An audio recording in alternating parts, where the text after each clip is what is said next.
Hi guys, and welcome back to Mastering Houdini Destruction Simplified tutorial series. This will be a part 4.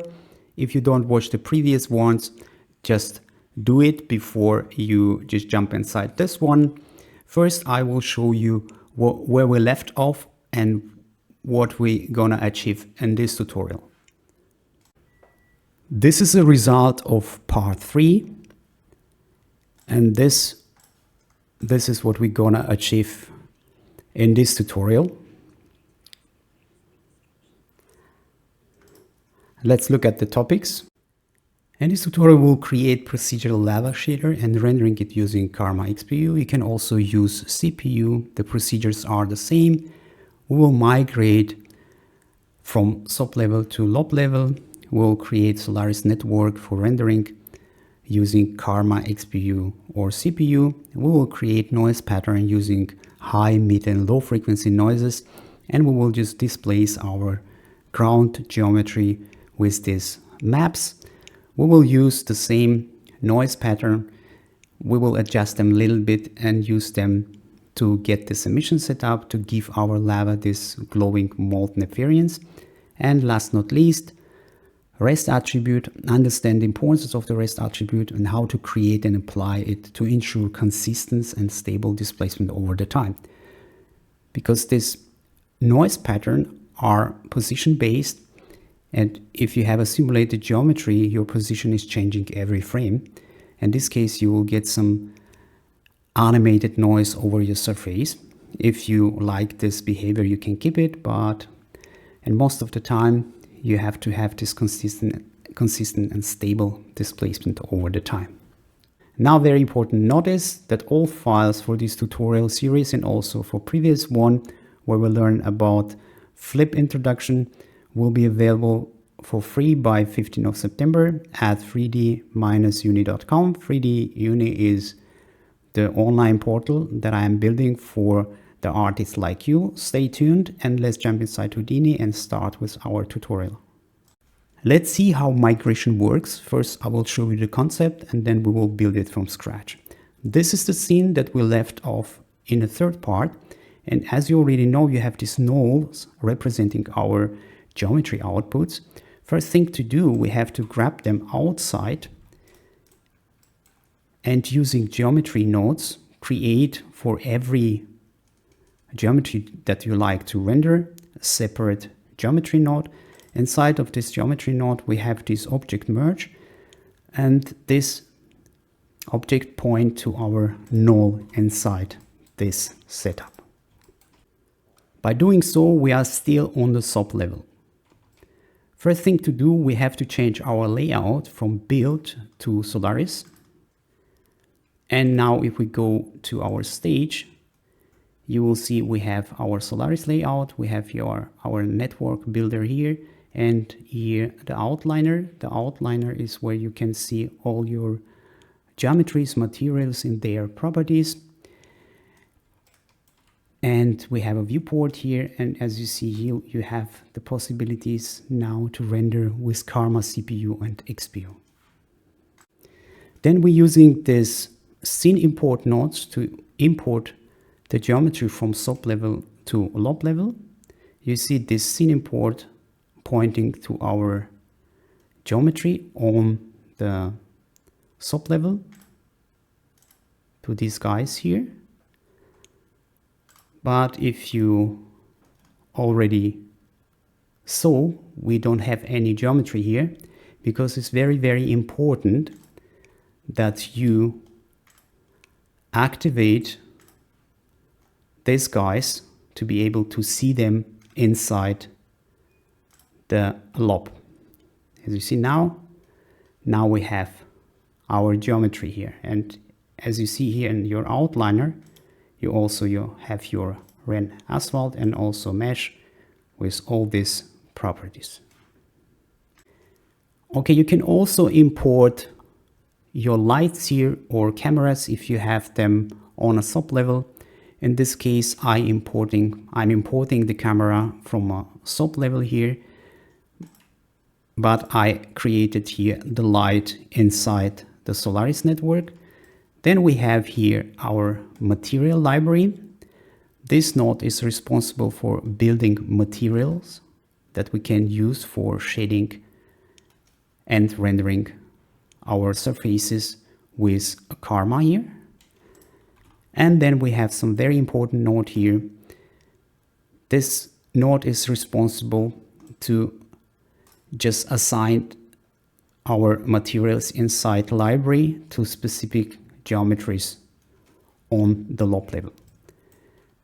Then what we have here, we have this Karma node. This is responsible for rendering. You can set up your render directory, your extensions, frame range, and your render settings, and also AOVs. Hopefully you understood the concept. Let's build this from scratch. I will create the geometry node here. I rename it to rend ground.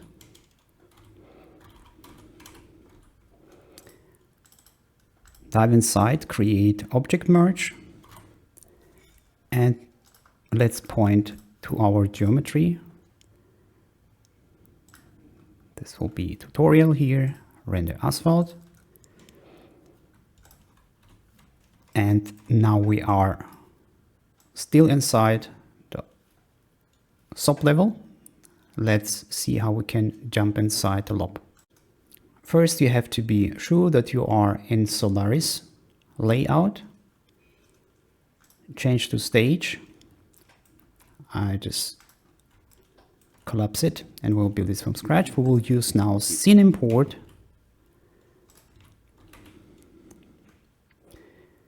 Scene import. I know why it's not doing scene import. Yeah, scene import. And let's point to our object here. I just go to rend ground, accept the pattern, activate it, and you see now we have our geometry inside the stage. Let's see how we can bring our camera that already exists from a SOP to LOP. You can also create the camera on a LOP level, but this will be a different camera. But in this case, I will just bring the camera that already exists from SOP to LOP. You can use here the scene node also. Don't be confused with this all scene nodes. This is the same node for all, but they have their presets. And for the beginners, I recommend to use these presets. And if you get familiar with them, you can just only use this one guy here and just set it up for your uses. I use here cameras, and now by default it's saying, okay, you bring all cameras that you have in a scene inside here, but I like to specify it. That's why I just remove this one and I point to my camera here. I have my short cam. Before I do this, you see I have no cameras now. That's why I cannot change my viewport to the camera. But if you activate, or if you just point your object to the camera, you will be able to see this. But you see, it's still not there. You have to activate it. And now you have your camera here. Okay, let's see how we can create a light. You can use the scene import lights here for getting light outside of LOPs, but in this case I will create one inside LOP. Just press this button here and you see this dome light is created and is automatically connected to the last selected node here. And I will just do it a different way. You can use this setup that you have just all your nodes going from top to bottom, or you can use a merge node that I prefer, and you just connect all component of the scene to your merge node. That will do the same thing. Disconnect these guys here because we don't need them. And if you activate this one, you see now we have the light, also our render geometry, and also our camera here. Let's create the material library and also material assignment. What is material? Okay, assign material, and also Karma node. This will create two nodes. One node is responsible for your render setup, and the second one for rendering. You see we have here an issue, and let's see how we can solve it.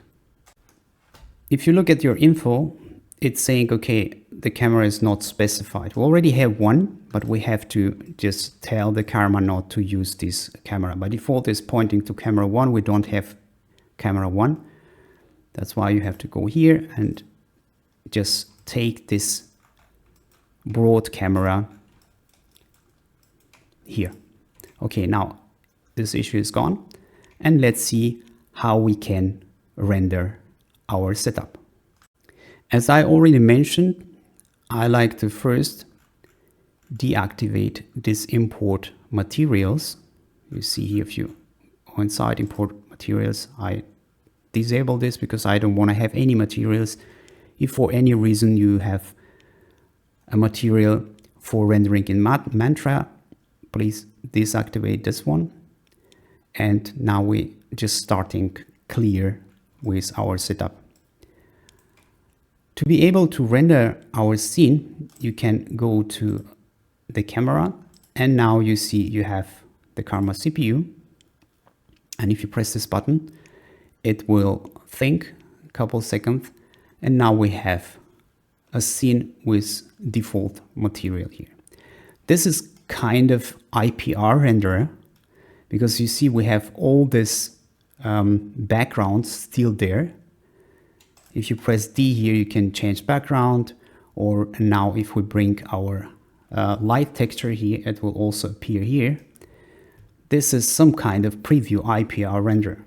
But if you want to see how the render looks like, or how the render looks like, just go here and say here render to mplay. We have to wait a couple seconds here to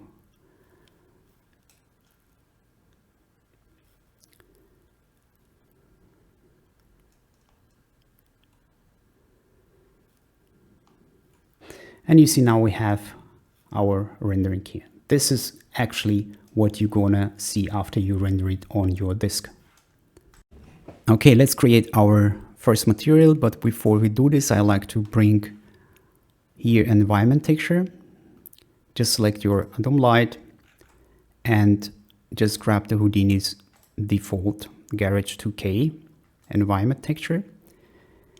And by default, it has to show the texture in viewport. If you don't want to have it, just press D, go to background and disable this environment light, and also you can change your colors scene to dark. Okay, here jump inside our material library and create our first material. We use here the MaterialX default material builder. It comes already with a default shader. Let's rename our material to lava material. And if you jump inside, you see you have your material here. Let's do our first render. Okay, if you press now to your Karma CPU, you will get this. Now let's change our materials properties. First, I like to change the color. Just select this default surface shader and just change the color to red. And you see, even you change it here, you will not see it here, because we create a material, but we have no assignment. Let's see how we can assign material to our geometry. Okay, let's jump one step up, or two steps. And you see we have a material inside this material library, but our assignment is empty here. You're just saying, okay, just grab the first primitive and do nothing because we have no material here. What I like to do here, because this expression is some kind of mysterious, I like to change it. I like to just take my ground here and just click and drag on the primitives. Now you see, okay, you have your ground here, and now take your material and grab it to material. And you see now we get our color. Okay, first I like to explain you the concept behind this setup, and then we will build it from scratch. This is the result we're gonna to achieve. And first I like to just disable this all bumps here, and displacement I already turn off. And let's see this. Okay. By default, what we have here, because I disable the color here, the color is black. Normally what we have here is the surface. First, what we're gonna do, we will set our surface. You see, I just disable the color, or I set it to black. I have a specular to 0.2, and I have a roughness equal to 0.5. Then what I do here, I created these three noises. Let's see what they do. I just connect them to the color. You see the first noise has, this is fractal noise. This has the frequency of 1. This guy has frequency of 10. On this one has frequency of 100. And I have also one control object what I multiplying these frequencies, because this is very, very useful. If you have different scene scale, you can with one multiplier adjust the size of the noise everywhere in your setup. Let's see what the noise is doing, what the difference is between them. I just show first the high frequency noise. If you go to your base color, you will see you have this high frequency noise. Let's see. This is a little bit bigger. You see now we have this one. You see now we have bigger pattern, and this one is the biggest. You see now we have this pattern, and what I do here, I just mixing them together, and as a result we have this noise here.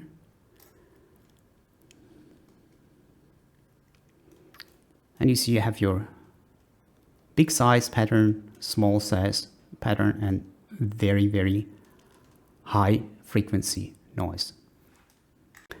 Okay, the next thing what I'm doing here, I'm just taking this noise and I'm using this bump node and connect this bump node to the normals here. And I use also switch in case I don't, it's just like switching the inputs here. You see my first input is 0 and my first one, if I just change this to 1, it will take this input 1 here. But in this case now it's using this 0 input, that's why we have no bump here. But if you activate it here, you will see you get some kind of bump. The same thing I'm doing here for displacement.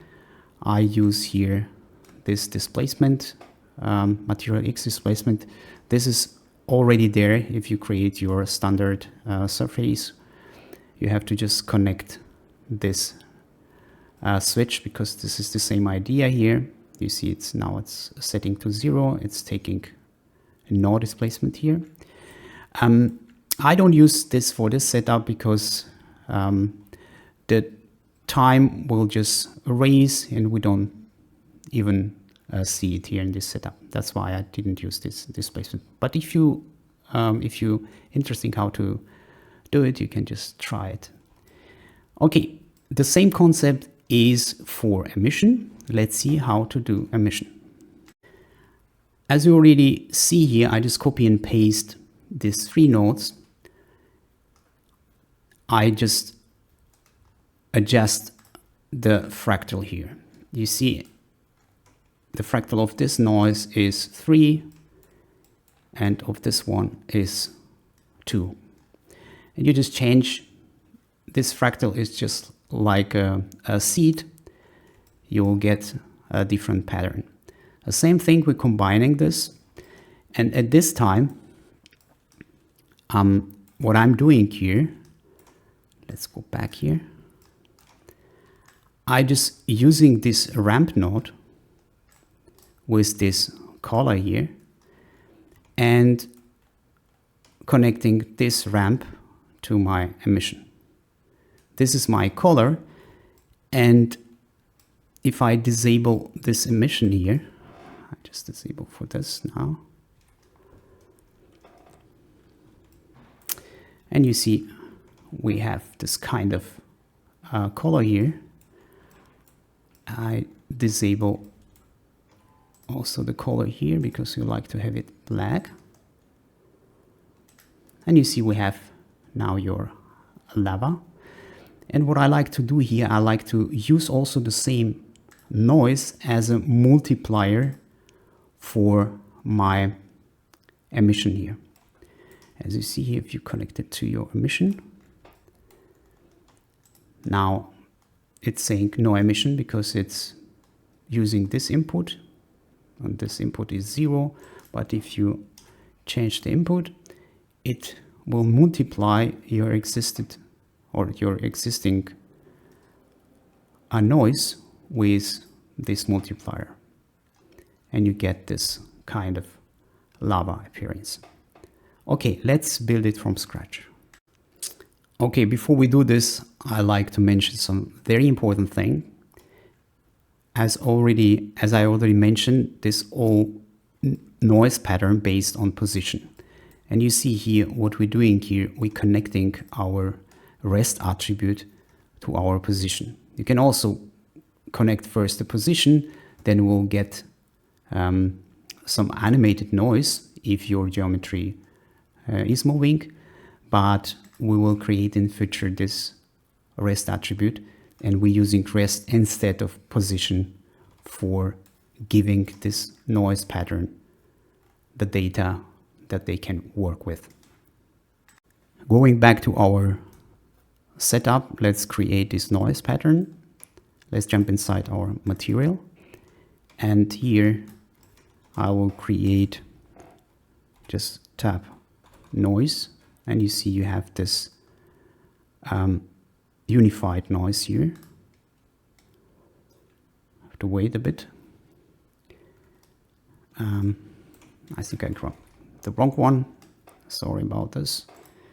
Press again.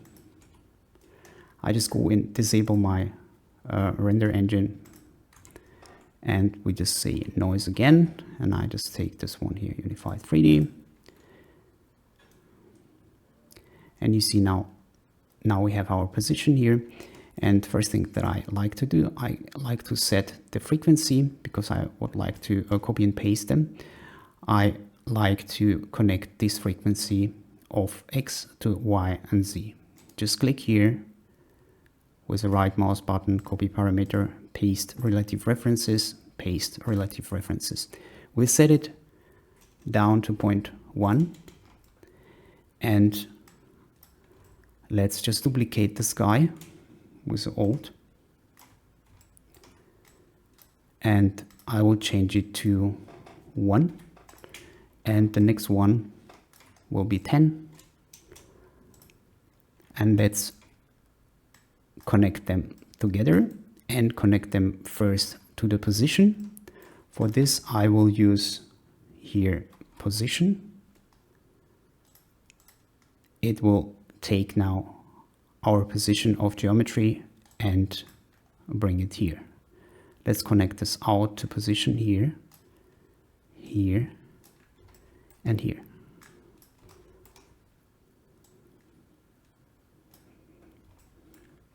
Okay, let's create our multiplier or our null object to be able to just multiply these frequencies in one place. Let's create a null object. I will rename it to control, CTR. And I change the color by pressing C to red. And I will create a custom attribute. Edit parameter interface. And we go here for float. And I just do here frequency.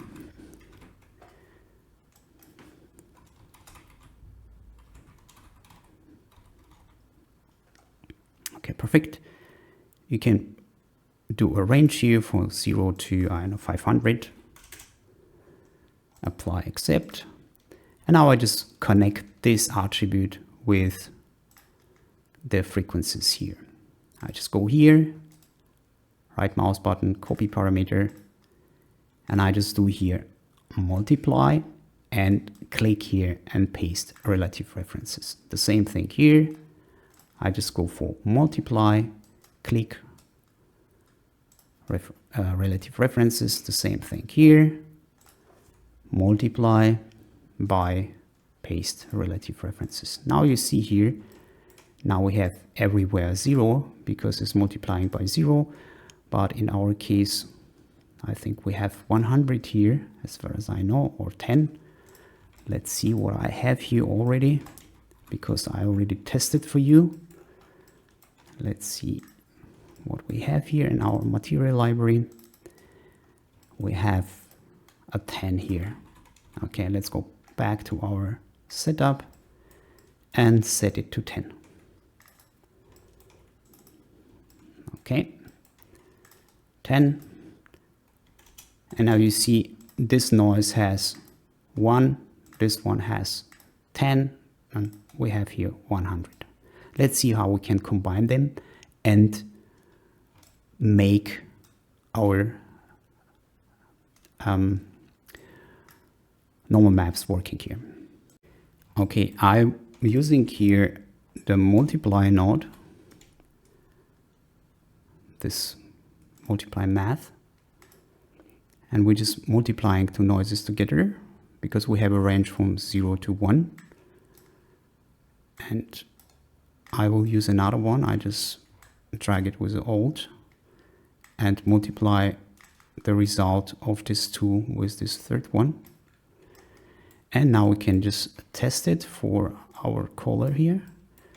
Just click here to open the color and just bring it here to the base color. And you have to just activate your Karma CPU, and you see now we have this noise. And what I like to do here, I like to change here the fractal here. We have 2, I go here for 4. And maybe for 6 here to change a little bit the pattern. Just go for 6. Okay, great. Let's connect them to the normal input of our geometry here. Okay, we'll use here a bump node.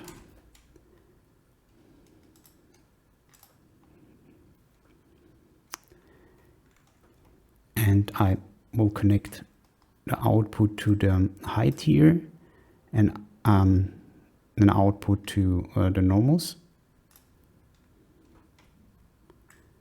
Okay, you see here now we have this kind of bump here. Okay, great. Let's see how we can take and copy this pattern and use them to controlling our emission.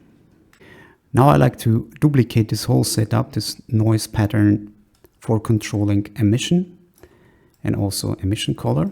But before I do this, I like to change my properties of my standard surface here. I set the color to black, specular to 0.2 and roughness to 0.5. You can play with these values, but these are the values. They are working well for me.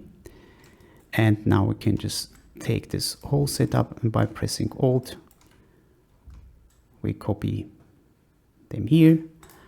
I will change now the lacunacy. I don't know how I can spell it right. It will be here 3, 5, and 7. And let's create a ramp for controlling emission color. Just use this color ramp.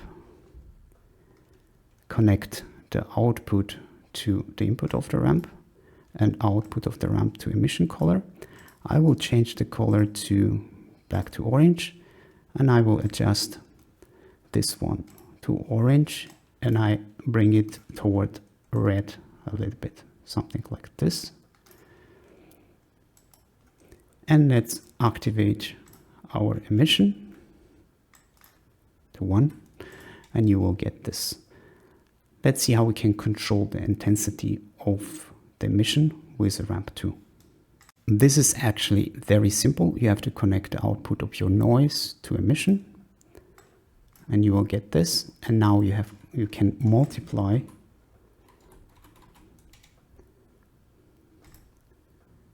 this value with some multiplier here. And you see we'll get something like this.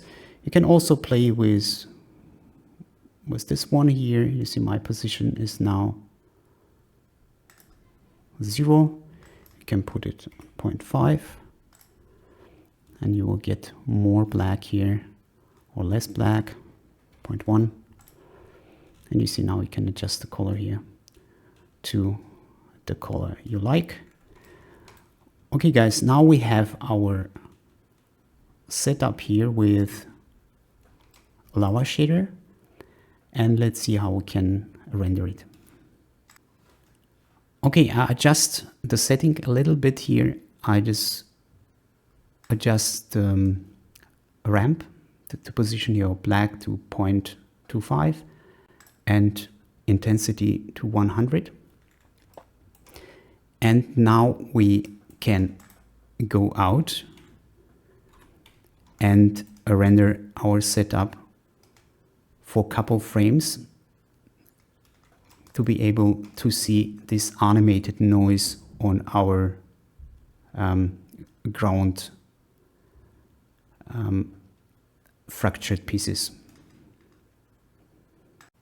Okay, we can go to this node here.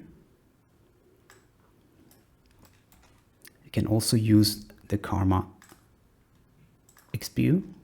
Let's see the result, because it have to be a little bit quicker, but we'll get almost the same result.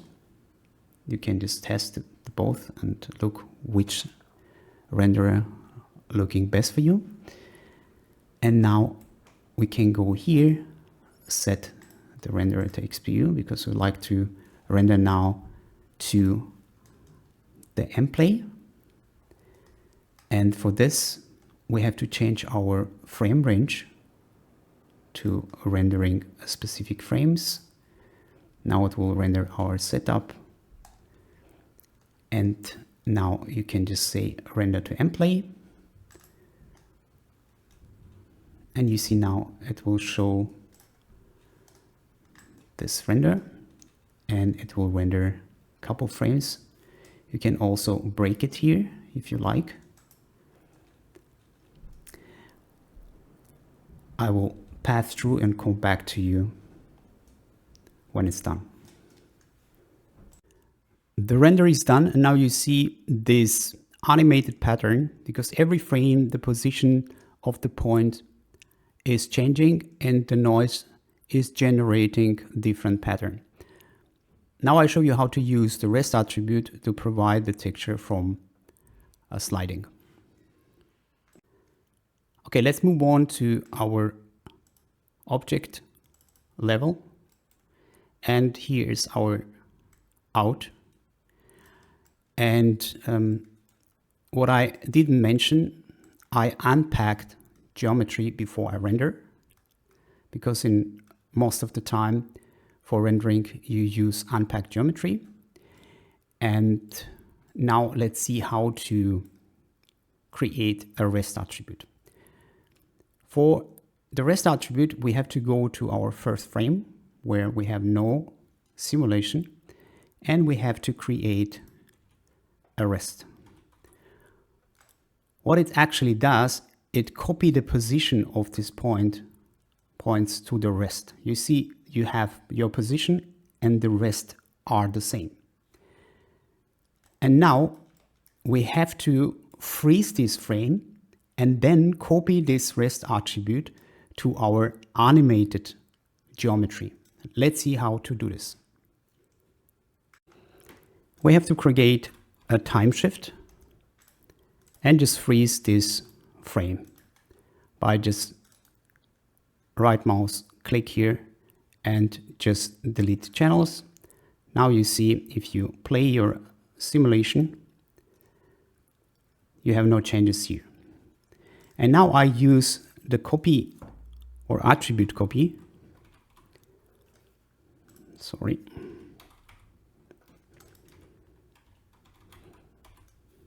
Attribute copy.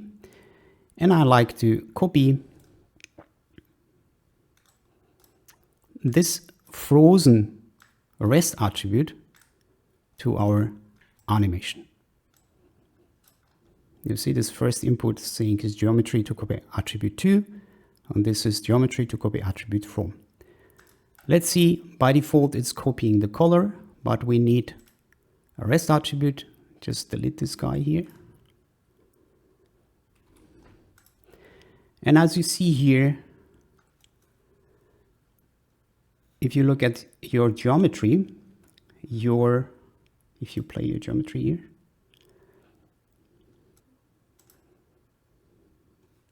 we have to go to frame here because now we have some movement here, and you see the rest attribute is the same, but your position is changing every frame. Let's see how to use this rest in our setup, but before we do this, I like to just make this happen before the null. And you see I bring the null here. And we have here frozen frame, and we copy attributes here, and you see our rest is not changing here and also here, but the position is changing. Let's see how to use this rest attribute inside our material shader network. Jump inside stage. Don't forget to save. And here we're using the position. Just type here geometry, and we have here geometry property value. And we will look for vector 3 because our position has 3 values, x, y, and z. And we just say rest. Now we have the rest attribute inside our network here. And what I do here, I just select whole connections here and connect them to the rest. Save it.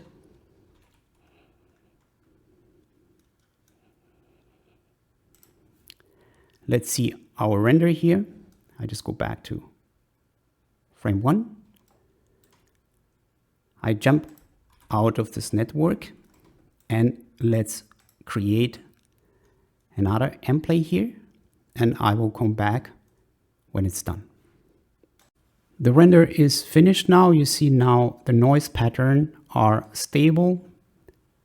They are not flickering. What is next now? You have to set your render directory here, your camera, if you choose another one, resolution. Here you can just bump up the samples if you'd like to have better resolution. and just press this button to render. Okay guys, if you did it right, you will get this result. Unlock the power of Houdini with 3D Uni. Learn to create amazing effects like destruction, smoke, and realistic lava. Start your VFX journey today.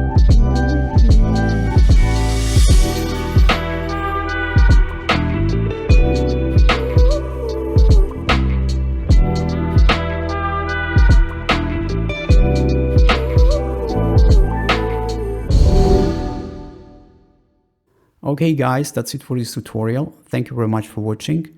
If you like this one, just subscribe my channel. What coming up next, this will be this one. In this tutorial, we will just bring you behind the scene of the magic of filmmaking.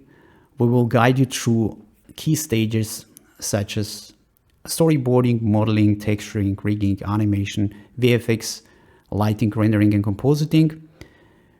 We will just show you this industry standard pipeline based on Maya, Houdini, and Nuke, reflecting a real-world multi-software production pipeline.